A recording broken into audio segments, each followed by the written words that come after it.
Сразу 2 наезда произошло в Якутске за прошедшие сутки. Есть пострадавшие. Один в поле воин. Фермер Сергей Михайлов остается единственным жителем после расселения в поселке Якакут. Как он намерен выживать? Поделки из бисера и бересты, картины акварелью и вязаные изделия. В селе Кёрдём Хангаласского улуса общество слепых представило выставку прикладного искусства.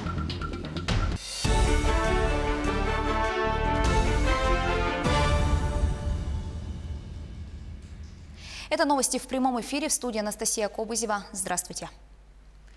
Сразу 2 наезда произошло в Якутске за прошедшие сутки. В первом случае пострадал ребенок. ДТП произошло во дворе дома улицы Бестужева-Марлинского. Женщина, управляя легковым автомобилем, совершила наезд на 5-летнего мальчика. В момент ДТП он шел в сопровождении матери, которая не держала его за руку и шла впереди него. Второй случай наезда на пешехода произошел поздним вечером. Водитель автомашины Сузуки Эскуда, следуя по улице Строда микрорайона Марха, наехал на 28-летнего молодого человека. По предварительным данным, он переходил проезжую часть в неустановленном месте. В результате ДТП пешеход получил травмы головы. Медики назначили ему амбулаторное лечение. 3 грузовика столкнулись в Алданском районе. Авария произошла накануне. Водитель автомобиля «Исузу» не выдержал безопасную дистанцию до впереди движущегося автомобиля «Мерседес-Бенц» и столкнулся с ним. От удара последний по инерции наехал на грузовик марки «Хина Профи», который следовал в попутном направлении. Все автомобили двигались со стороны Нерюнгри. В результате автоаварии водитель первого грузовика со множественными переломами доставлен в реанимацию. В момент происшествия все автомобилисты были трезвы. Материалы переданы в следственные органы. 2 десятка погибших дельфинов найдены на побережье Крыма. Их тела нашли сотрудники Центра изучения, спасения и реабилитации млекопитающих «Безмятежное море» на побережье возле поселка Кача Севастопольского района.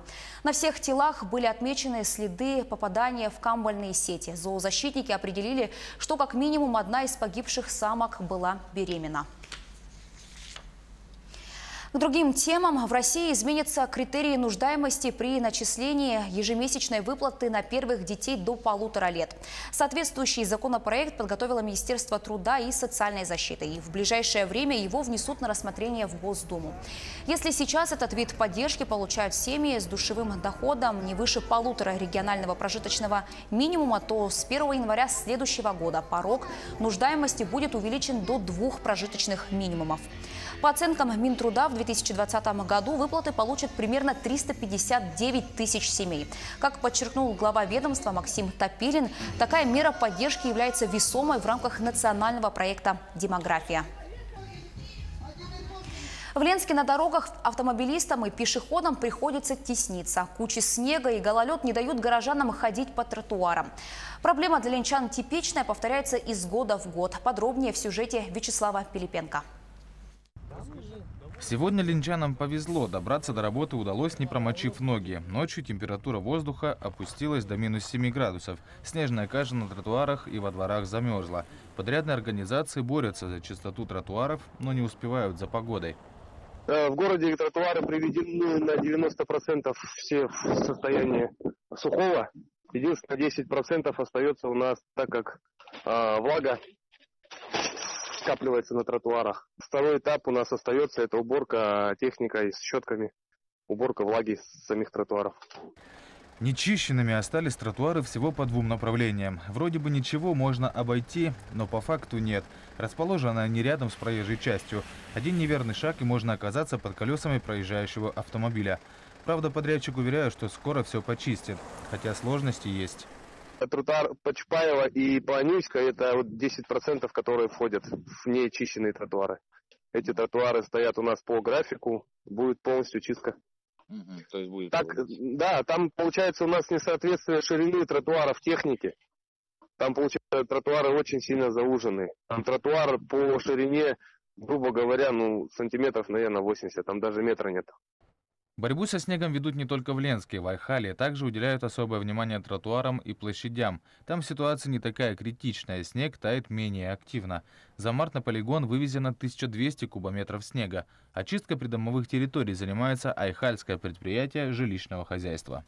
Очистка придомовых территорий от снежного наката производится согласно графику, утвержденному нами, согласованному с администрацией.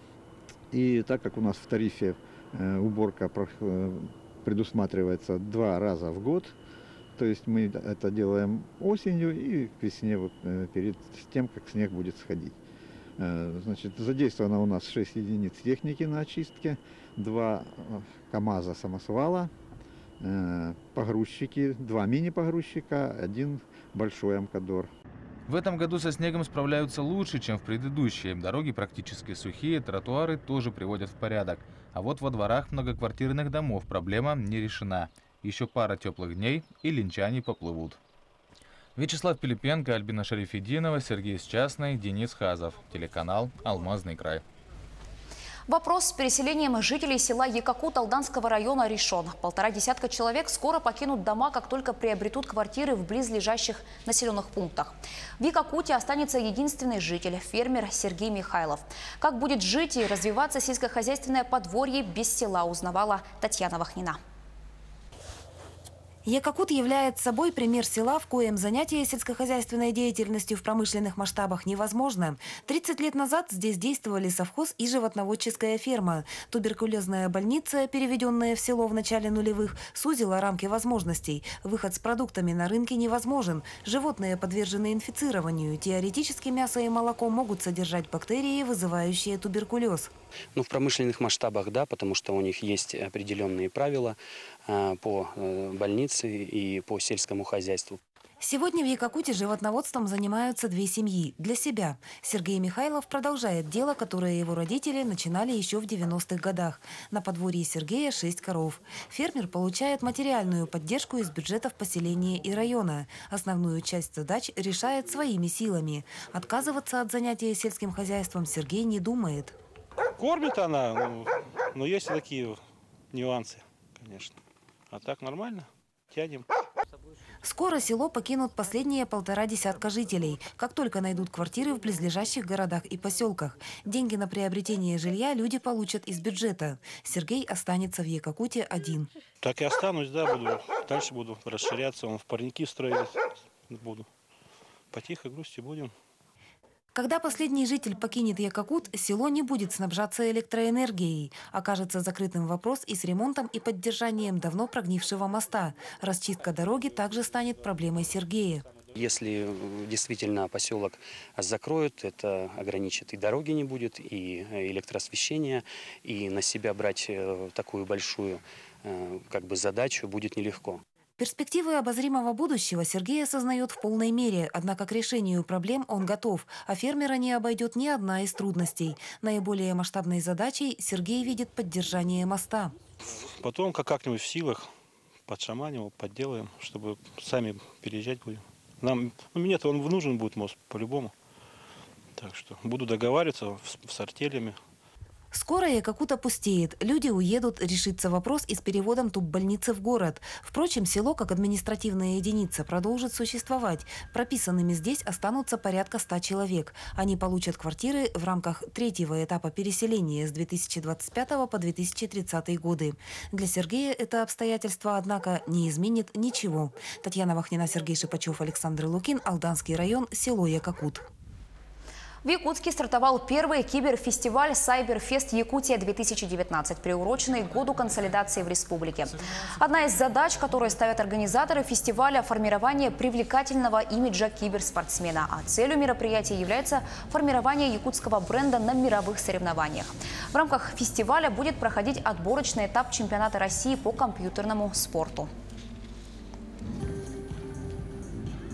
Сегодня мы хотим объединить IT-индустрию и киберспорт и показать, что это очень все рядом и близко. Также традиционно провести это мероприятие в спортивном объекте, чтобы люди также не забывали про свое здоровье.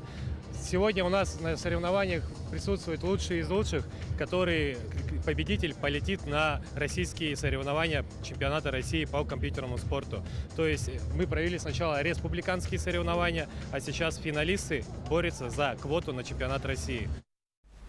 Еще один скалодром появился в Якутске на базе 19-й школы. В честь его открытия организовали соревнования на трудность. На трассу вышли 58 школьников с 2002 по 2009 годы рождения.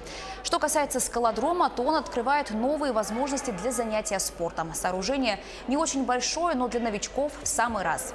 Раньше ребятам приходилось ездить в другие школы, сейчас им достаточно зайти в спортзал. Запись на секцию уже открыта. Добавлю, что в Якутске на базе 3 школ есть скалодромы, и все они отличаются рельефом. Ну, вот там было трудно лезть, потому что у меня, во-первых, кроссовки скользили, я не одела скальники и не поставила неправильно левую ногу. И что произошло? И я сорвалась. Соскользнула? Да. И как ты расстроилась? Хочу стать чемпионкой по всему миру. Поделки из бересты и бисера, картины акварелью и вязаные изделия. В селе Кюрдем Хангаласского улуса члены районного общества слепых представили выставку прикладного искусства. На ней побывала наш корреспондент Виолетта Засимова. В улусном обществе слепых состоят разные люди. В большей степени это люди преклонного возраста, у которых зрение ухудшилось годами. Есть здесь и те, кто потерял способность видеть внезапно в результате внешнего воздействия, и к ним подход особый. Евгений Матвеев лишился зрения в ходе боевых действий в Чечне. До этого он был заядлым охотником.